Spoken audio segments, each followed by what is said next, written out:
ইব্রাহিম আলাইহিস সালাম যে দোয়া করেছিলেন, এই দোয়ার কথা আল্লাহ তাআলা 2 নম্বর সূরা বাকারার 126 নম্বর আয়াতে আল্লাহ তাআলা বলেন, وَإِذْ قَالَ إِبْرَاهِيمُ رَبِّ اجْعَلْ هَذَا الْبَلَدَ آمِنًا وَارْزُقْ أَهْلَهُ مِنَ الثَّمَرَاتِ مَنْ آمَنَ مِنْهُم بِاللَّهِ وَالْيَوْمِ الْآخِرِ قَالَ وَمَنْ كَفَرَ فَأُمَتِّعُهُ قَلِيلًا ثُمَّ أَضْطَرُّهُ إِلَى عَذَابِ النَّارِ وَبِئْسَ الْمَصِيرُ।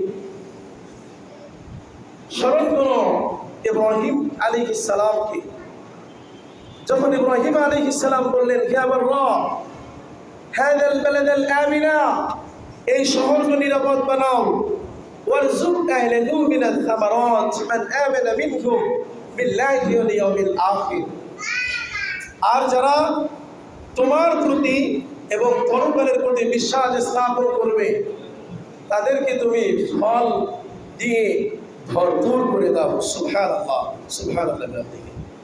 কে দোয়া করেছিলেন বলেন? কথা বলেন, কে দোয়া করেছিলেন? ইব্রাহিম আলাইহিস সালাম। কি দোয়া করেছিলেন? বলছিলেন যে এই জায়গাকে নিরাপদ বানাও, আর এই জায়গায় যারা ঈমান আনবে তোমার প্রতি, পরকালের প্রতি, তাদেরকে তুমি মিনাস সামারাত, ফল ফ্রুট দিয়ে, ফলমূল দিয়ে তাদেরকে তুমি ভরপুর করে দাও। সুবহানাল্লাহ। তখন মরুভূমি ছিল, কোনো গাছ গাছালি বৃক্ষরাজি ছিল না, কিন্তু আজকে সৌদি আরবে মক্কা নগরীতে কোনো ফলের অভাব হয়, কোনো খাদ্যের অভাব হয়, তখন তো কোনো ছিল না।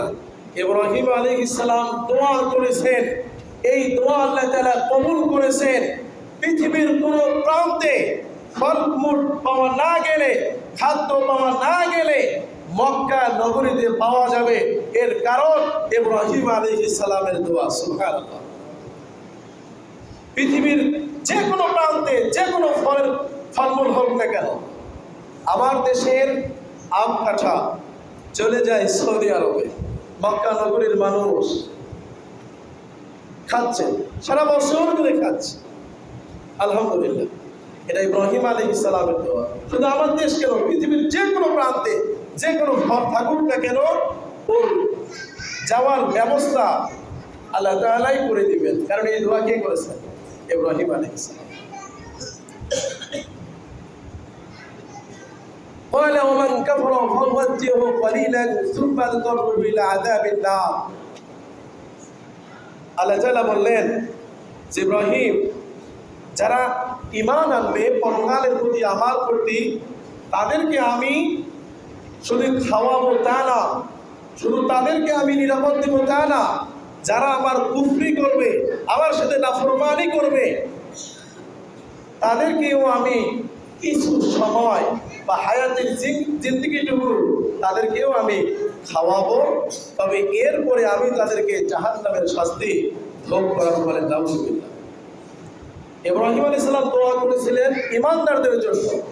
আজকে মক্কায় শুধু কি ঈমানদাররা আছে বলেন তো? বেঈমানরা কি নাই? বেঈমানরা আছে না নাই বলেন? বেঈমানরাও আছে, মুনাফিকরাও রয়েছে। তো আল্লাহ বললেন যারা বেঈমান মুনাফিক হবে আমি তাদেরকেও খাওয়াবো, কিন্তু খাওয়ার পরে আমি তাদেরকে জাহান্নামের শাস্তি ভোগ করাবো।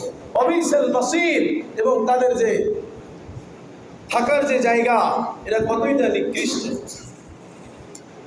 বলছিলাম যে কাবা কেন্দ্রিক মক্কা নগরীর মর্যাদা।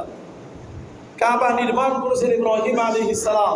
নির্মাণ করার পরে তিনি দোয়া করেছেন নিরাপদ হিসাবে, আল্লাহ তাআলা নিরাপত্তা দিয়েছেন, ফলমূল চেয়েছেন, আজকে মক্কাকে ফলমূল দিয়ে আল্লাহ তাআলা ভরপুর করে দিয়েছেন। সুবহানাল্লাহ। ঈমানদাররাও খাচ্ছে, বেঈমানরাও খাচ্ছে।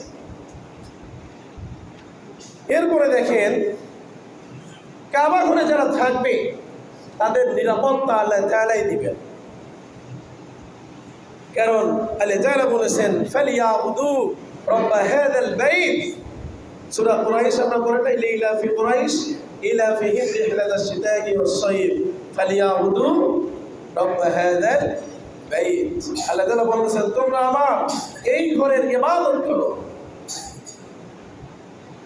আল্লাযী আত'আমাহুম মিন জু', তোমরা যদি আমার এই ঘরের ইবাদত করো তাহলে আমি তোমাদেরকে নিরাপত্তা দিব, আতআমাহুম মিন জু, ক্ষুধার সময় আহার দিব, ওয়া আমানাহুম মিন খাউফ, এবং ভয়ের সময় আমি নিরাপত্তা দান করব। সুবহানাল্লাহ, সুবহানাল্লাহ। আল্লাহ তাআলা অত্র আয়াতে বলেন, ওমান দাখালাহু কানা আমিনা, যারা আমার এই ঘরে প্রবেশ করে সে নিরাপদ হয়ে যায়। সুবহানাল্লাহ, সুবহানাল্লাহ। পৃথিবীর কোন জায়গা নিরাপদ না হলে কাবার যে জায়গাটি, আল মসজিদুল হারাম, হারামের যে স্থানটা, সেটা হলো নিরাপদ জায়গা। এটা নিরাপত্তা কে দিয়েছেন? স্বয়ং আল্লাহ সুবহানাহু ওয়া তাআলা দিয়েছেন।